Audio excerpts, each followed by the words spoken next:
Boa noite! Começa agora o programa Família Projeto de Deus. Boa noite a todos que estão nos assistindo agora pela TV ou pela internet. Boa noite, amor. Boa noite, amor. Boa noite a você aí de casa, a todos que estão nos assistindo. E hoje é quarta-feira de cinzas. É o primeiro dia da quaresma, ou seja, dos 40 dias nos quais a igreja nos chama e chama todos os fiéis a se converterem e a se prepararem verdadeiramente para viver os mistérios da paixão, morte e ressurreição de Cristo durante a Semana Santa. É um tempo também para voltarmos para o Senhor com todo o nosso coração e nos reconciliarmos com Deus nesse tempo favorável da salvação. É tempo de proclamarmos a misericórdia de Deus, buscando o seu perdão. É isso mesmo, amor. E no programa de hoje nós vamos falar sobre esse tempo de perdão e reconciliação fraterna. E para participar desse bate-papo conosco, nós estamos recebendo aqui nos estúdios o Padre Marcos Moscatelli. Boa noite, Padre Marcos. Boa noite. É uma alegria recebê-lo aqui, viu? Para mim também. Ele sabe todos os meus pecados, só que o senhor não vai poder contar em rede nacional, tá certo? E também o casal, o Francis Franco e a Renata Franco. Boa noite, Renata. Boa noite, Silvia, Carlão. Alegria recebê-la aqui de novo. É nossa. Boa noite, Francis. Boa muito noite, obrigada, Silvia. viu? Obrigado, eu que agradeço, De uma ter alegria aceitado. enorme. Vai ser muito bom, aqui a coisa vai render aqui hoje bastante. E além do nosso bate-papo, nós também vamos mostrar algumas matérias e depoimentos do público sobre o perdão. E aproveitando o nosso tema de hoje, eu gostaria de te convidar a participar do nosso programa, enviando para nós o seu relato. Você já trabalhou o perdão na sua vida? Aproveitou esse tempo da quaresma para a sua conversão? Pode mandar a sua mensagem no nosso WhatsApp 19 99675 5600 ou no nosso call center 19 3871 9620. E falando em quaresma, o Padre Eduardo, ele preparou um material para explicar para nós cristãos o que é a quaresma.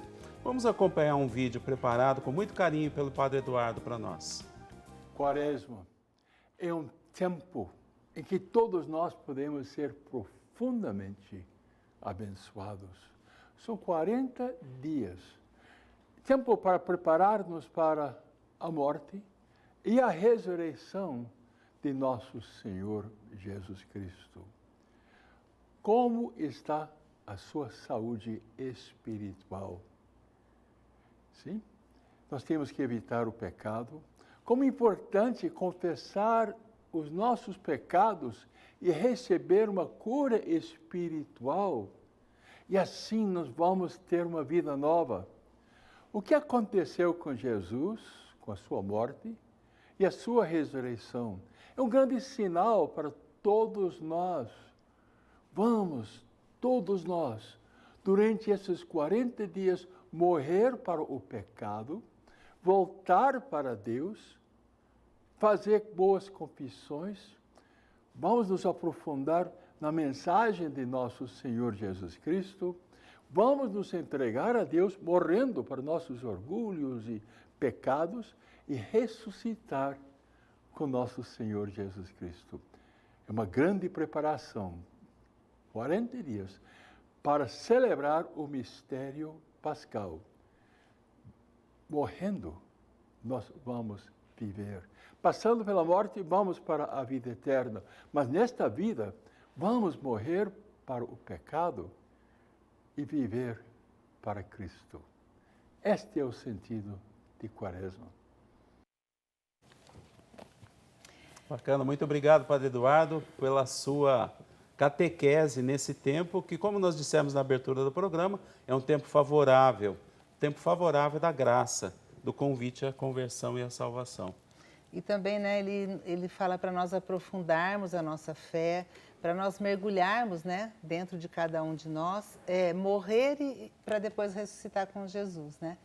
E hoje a gente, na quarta-feira de cinzas, eu gostaria de perguntar para o Padre Marcos, né, começando a nossa quaresma, essa missa hoje da quarta-feira de cinzas, as cinzas, o que seria esse sinal, né, para nós que vamos até a missa, recebemos essa cinza, o que significa? Bom, como é o início da quaresma, né? Então, a quarta-feira de cinza, se a gente lê os textos, são belíssimos, né? Que fala a necessidade de conversão. Então, é um tempo que a igreja convida aos seus filhos a uma mudança. Conversão quer dizer mudança, né? Mudança do pecado. E essa cerimônia, o sacerdote impõe as cinzas, né? E diz umas palavras, memento, lembra-te, homem, que és pó, e ao pó has de tornar, né? Quer dizer, a primeira coisa é lembrar-se que nós não somos nada mesmo, né? Essa é a primeira coisa, né? Depois, se a gente começa a pensar um pouquinho em tudo que Deus fez conosco, né? Nos criou, certo? De graça, né? De graça. Nos criou. Eu não pedi para nascer, não pediu mesmo, né, padre? Não fez nada. Foi graça. A gente de repente acordou e estava vivendo, né? Isso. Nos dá um monte de bens na terra, a gente reclama, mas, né? Depois perdoa os nossos pecados, a gente vai falar do perdão aqui, né? Perdoa sem condições, né? Certo? Que é coisa que a gente não faz. Pois. Né? A gente põe condições para perdoar as pessoas. Né? Aí se elas se ajoelham e, olha, por favor, me perdoa, ele perdoa. Né? E perdoa muitas vezes. Aí eu brinco, imaginemos, né, que a gente, sei lá, tá, né, no trabalho, onde for, e um colega chega por trás e nos dá um pontapé, por exemplo, né? E sai, né? Ele fala, o fulano me chutou, que barbaridade e tal. Aí 10 minutos depois ele volta e diz assim, olha, me perdoa, tal, você me chutou, pois é, mas me perdoa, sabe o que é? E meu time do coração perdeu, então eu estava nervoso, e chutei você, mas eu estou arrependido, me perdoa. A gente vai dizer provavelmente, né? Bom, tudo bem, eu te perdoo, mas não faz mais isso, né? Ah, tá bom, não vou fazer mais. 2 dias depois, está lá no trabalho. O time perdeu de novo. E o fulano vem, e outro pontapé. E vai embora. Pô, o fulano me chutou pela segunda vez, mas não é possível. Aí 10 minutos ele volta.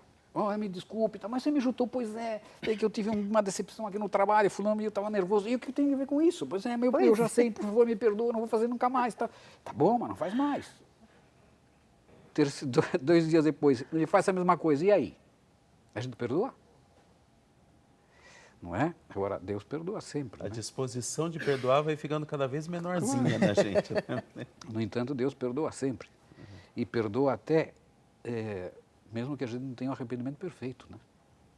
Se alguém nos ofende e diz assim, olha, você me perdoa, perdoa, tá? Mas eu não sei se eu estou muito arrependido, não sei se eu não vou fazer outra vez isso com você. A gente fala, então não te perdoa, caramba. Né? Não, cai fora. Então, nós vamos confessar, pedimos perdão a Deus, mas muitas vezes o nosso arrependimento não é aquela decisão absoluta de não mais ofender a Deus. Né? E, no entanto, Deus perdoa. E, se uma pessoa vai confessar, né, comigo ou com qualquer sacerdote, e diz assim, olha, padre, eu vim confessar porque soube que isso daqui é o pecado, então eu quero me confessar. Mas eu não sei se eu não vou voltar a fazer, hein? Bom, você vê que está muito pouco arrependido, mas é suficiente para receber o perdão de Deus. Não para mudar. Para mudar precisa outra coisa. Tá. Mas para receber o perdão de Deus é suficiente. Claro, o bom sacerdote, o que ele faz? Ele ajuda a pessoa a ter um pouco mais de arrependimento. Né?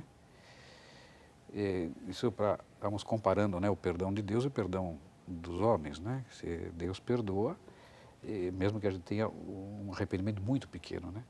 E nós não, né?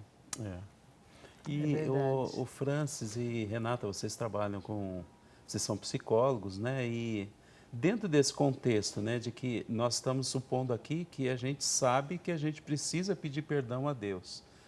Vocês se deparam com pessoas no dia a dia de vocês que têm essa consciência de que precisam pedir perdão, ou às vezes, para mim, é muito comum eu encontrar alguém que fala assim, não, mas não matei, eu não roubei, minha vida é certinha, eu sou... Como é que é essa relação das pessoas?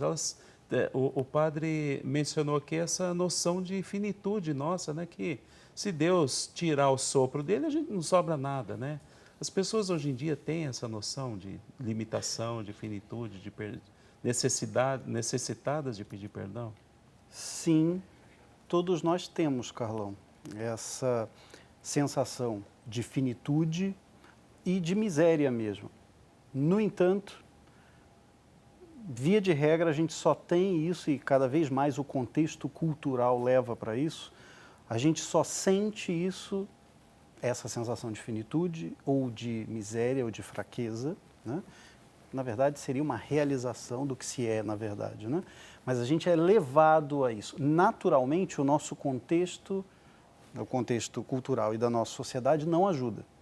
Pelo contrário, o nosso contexto, o nosso ambiente faz com que, ilusoriamente, a gente acredite que nós não vamos morrer, vamos viver para sempre, vamos ter saúde plena para sempre, vamos ser bonitos para sempre, vamos ser magros para sempre. Tudo isso é uma ilusão. E a gente acredita nisso a ponto de correr atrás disso, né? Se você perceber tudo isso que eu falei, as pessoas podem até racionalmente pensar, mas eu não faço isso. Mas você corre atrás, você coloca os meios para tentar atingir isso. Só isso já mostra o quanto a gente está perdido. A gente confunde fim com meio na nossa vida. Então, sim, respondendo sua pergunta de forma objetiva, Carlão, é comum encontrar muitas pessoas perdidas, não só porque elas não têm essa sensação de finitude, mas porque, geralmente, essa sensação só chega na vida da pessoa através de um trauma, através de uma doença, através de uma consequência negativa. Às vezes a gente ouve uma frase popular, não chegou a Deus pelo amor, vai chegar pela dor. Né? Seria um resumo um pouco, né, errado disso que eu estou dizendo, porque na verdade Deus é amor, como diz São João. A gente não precisa chegar a Deus pela dor. No entanto, muitas pessoas, por confundirem fim com meio, ou meio com fim, acabam tendo que se deparar primeiro com um choque, com a realidade nua e crua, para se darem conta, meu Deus, eu não posso tudo. Eu não sou senhor de tudo, ou eu não sou senhor nem mesmo da minha vida. Ou seja, eu sou fraco, sou miserável, vou morrer um dia, vou voltar a ser pó. E diante dessa realidade, o que são todas as outras coisas? Né? Nós vamos morrer um dia. E aí? E um dado que eu percebo também é o fato de que, para que a pessoa se arrependa, ela precisa ter um senso de responsabilidade sobre o ato que foi praticado, sobre a própria vida, né, num primeiro momento. E a gente também, nesse contexto que o Francis dizia, a gente vive um momento onde parece que nós somos estimulados a delegar responsabilidade para alguém, né?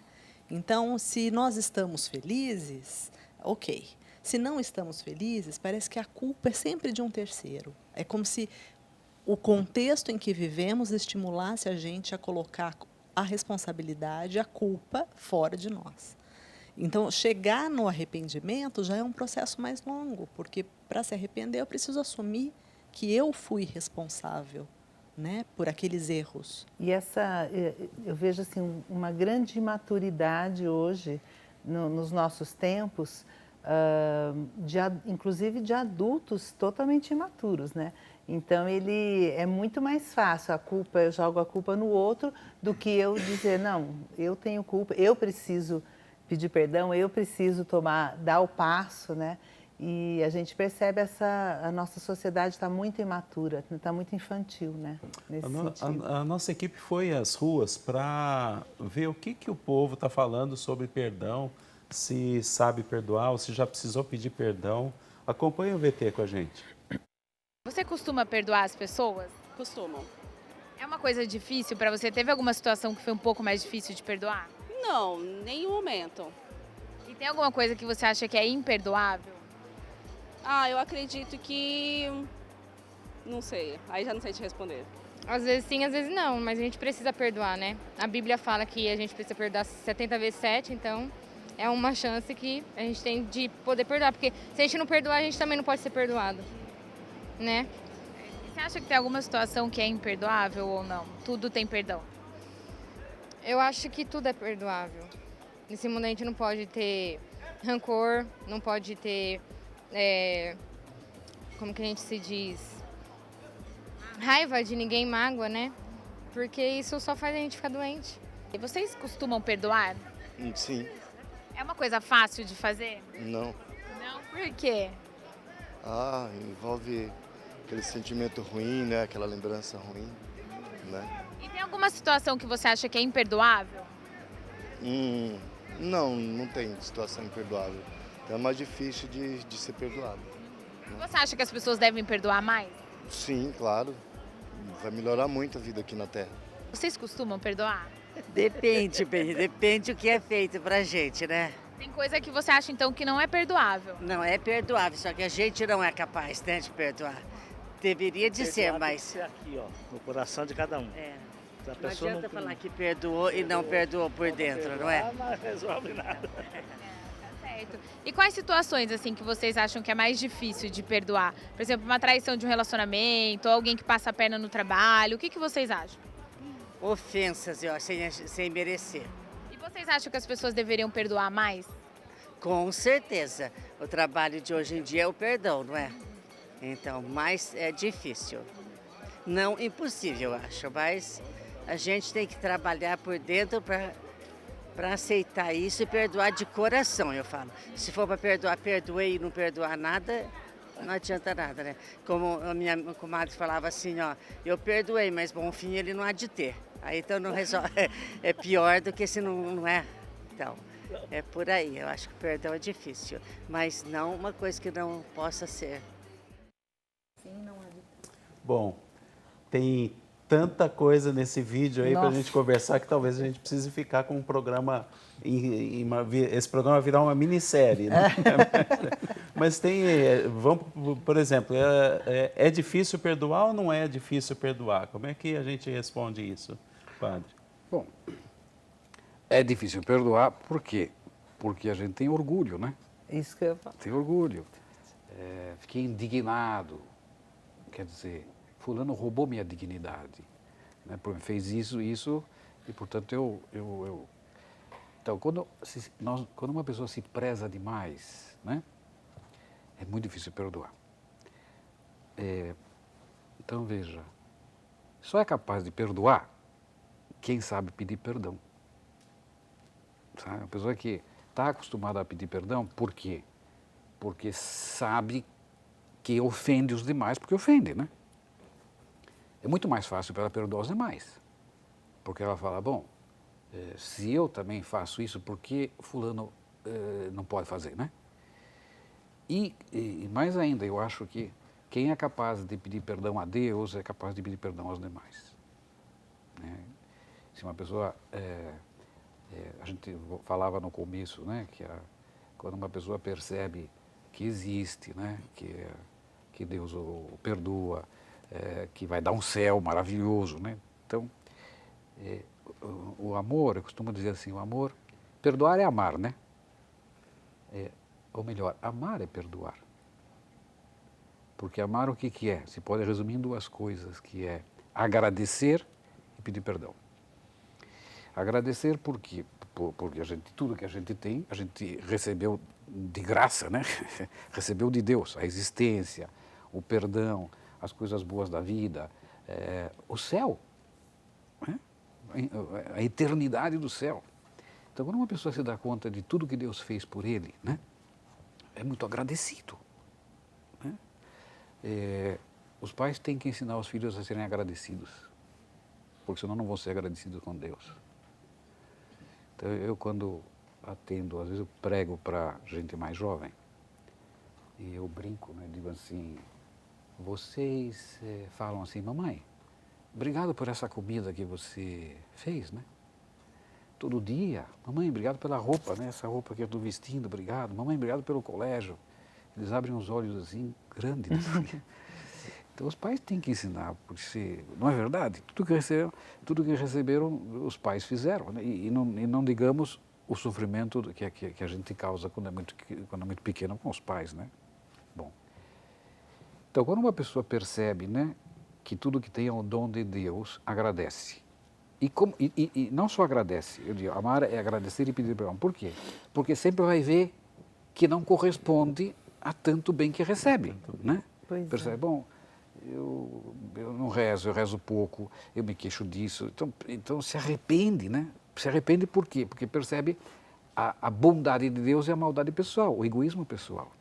Quem é capaz de pensar nisso, né? Que Deus é bom, que sabe pedir perdão a Deus, sabe arrepender-se dos seus pecados, essa pessoa perdoa os demais, né?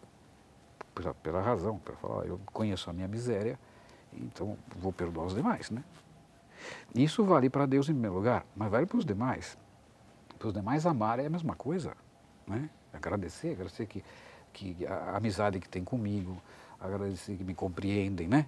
Agradecer que um monte de coisas. E se eu faço a mesma coisa, esse mesmo raciocínio com Deus, vou fazer com os demais também. Então é mais fácil perdoá-los, né?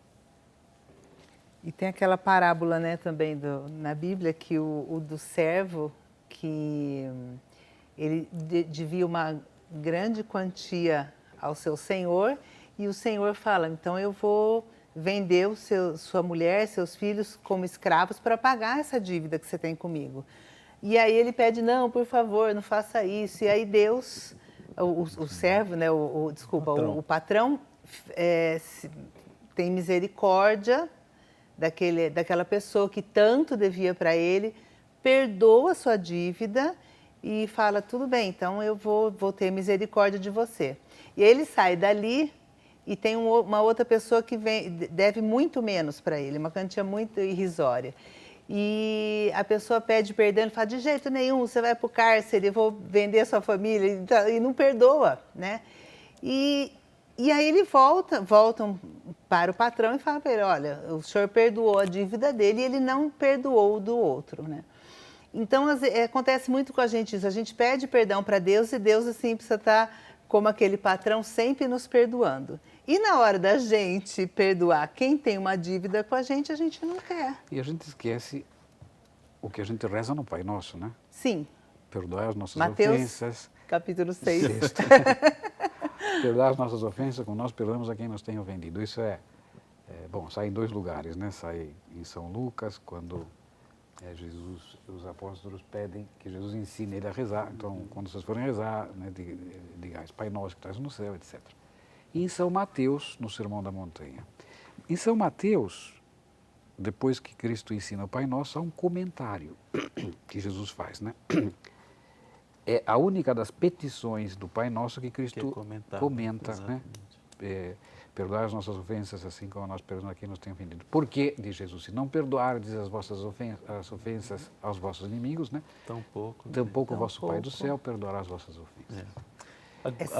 Agora, uma coisa que foi mencionada aí no VT que a gente acompanhou também, tem até uma participação aqui do WhatsApp chegando para nós, da Juliana Alves, e pode ser a dúvida de outras pessoas e eu gostaria que a gente comentasse um pouquinho isso também, porque a gente sabe da necessidade de perdoar. Mas olha, a Juliana está mandando a mensagem dela para a gente. Boa noite, Silvia e Carlão. Estou assistindo o programa e gostaria de fazer uma pergunta. Posso perdoar tudo? E se eu não for capaz? Obrigado, Juliana, pela sua pergunta. Então, são 2 perguntas, né? Tudo é perdoável? A nossa repórter fez essa pergunta também para o povo. E uma das pessoas lá falou que não, tem coisa que não dá para perdoar porque eu não sou capaz de perdoar. Como é que a gente responde para a Juliana? Muito bem. Juliana e todos os nossos telespectadores e Carlão, Silvia, e todos Marcos, nós. Renata e eu, incluso, né? Nós temos uma tendência, de novo, falando do contexto, né? Porque a gente não pode perder, né? Não pode esquecer onde nós estamos plantados, parafraseando Santa Teresa d'Ávila, né? A gente tem que florescer aqui, nesse lugar onde a gente está. E muitas vezes o ambiente não ajuda. Vou dar um exemplo. Essa questão do perdão se parece muito com uma outra questão, que é uma palavra muito importante para nós cristãos, mas que, à medida que o tempo passa, parece que vai ficando um pouco fora de moda, que é santidade. Todos nós somos chamados à santidade, mas muitas vezes colocamos empecilhos e às vezes até o lugar comum, né, o chavão para dizer, mas eu não sou santo, isso não é para mim. Ou então, mas fulano é um santo da igreja, por exemplo, num altar, numa imagem, cria um distanciamento muito grande. Da mesma forma como a santidade, aos poucos, vai ficando algo muito distante da nossa realidade, e que não deveria ser, nós vamos fazendo isso também com o perdão. Fica parecendo que é cada vez mais difícil perdoar. E parece que o perdão é uma dádiva dada a poucas pessoas, assim como a santidade. E, na verdade, todos nós temos essa missão. Todos nós cristãos batizados temos essa missão de sermos santos e de perdoar também, por consequência. Portanto, com isso, eu estou querendo dizer o quê? Que talvez ajude a Juliana e a todos nós. Também por experiência própria, digo isso. Da mesma forma como a busca pela santidade não é uma dádiva que cai do céu, simplesmente, onde algumas pessoas têm e outras não, mas é um treino, o perdão também é treino. Então, a Juliana, com muita coragem, expõe a sua limitação, ou pelo menos ela acredita que essa é a limitação dela. Olha, será que eu consigo perdoar tudo? E se existirem algumas coisas que eu não seja capaz de perdoar? Ela está lidando com o que há de mais íntimo dentro dela. Todos nós temos que nos fazer essa pergunta pelo seguinte: será que existem coisas ou situações que nós não conseguimos perdoar? Isso se deve a quê? Isso se deve, será, à nossa capacidade de perdoar, inerente a nós, que Deus colocou em nós? Ou será que a gente está um pouco tíbio, ou seja, um pouco fraco na resposta de perdoar? Ou seja, quanto será que você tem perdoado na sua vida? Porque é uma questão de treino. Quanto mais a gente treina, quanto mais a gente perdoa, mais o nosso coração vai se alargando para poder perdoar coisas muito difíceis. Ainda maiores. Muito complicadas. Mas se a gente, com a graça de Deus, vai abrindo o coração e treinando essas pequenas situações de perdão, certamente a gente vai conseguir olhar com outros olhos para situações mais complicadas. Então, Juliana e todos nós, é uma questão de treino. Tudo é perdoável. Jesus deixou isso para a gente, né? Em várias passagens, não preciso citar aqui, né? Jesus sempre perdoou, sempre, sempre. Mas é uma questão de treino também da nossa parte. Para a gente não ter o quê? Que a gente sempre fala, principalmente agora na Quaresma, o coração de pedra. Para a gente converter para um coração de carne. E só o coração de carne é que vai conseguir fazer essa conversão. E daí, como treinar isso, eu ligaria o que o Padre Marcos falou agora há pouco com o que o Francis está propondo. Esse exercício que o Padre Marcos disse, de fazer memória às graças que Deus concede a cada segundo da nossa vida, é um exercício que Santo Inácio já propunha no século XVI. Então, na medida em que nós fazemos memória ao dia que passou e reconhecemos tudo aquilo que nós recebemos gratuitamente, não é mérito nosso, não é... E o pouco que correspondemos, a gente automaticamente se dá conta da nossa limitação diante da grandeza de Deus. E ao se ver limitado, pequeno, mísero diante de Deus, a gente também passa a ter um olhar um pouco mais misericordioso para o outro e também para aquele que nos feriu. É isso. Exatamente. Tá aí, fica aí a dica para a gente já começar bem essa quaresma aqui, querendo, pelo menos desejando perdoar. E você? Você que está nos acompanhando, você consegue perdoar? Você, como a Juliana perguntou agora há pouco, você tem incapacidade para perdoar certos tipos de pecado? Manda sua mensagem para cá, no WhatsApp 19 99675 5600. A gente tem que dar uma paradinha, é rapidinho, daqui a pouco a gente volta. Até já.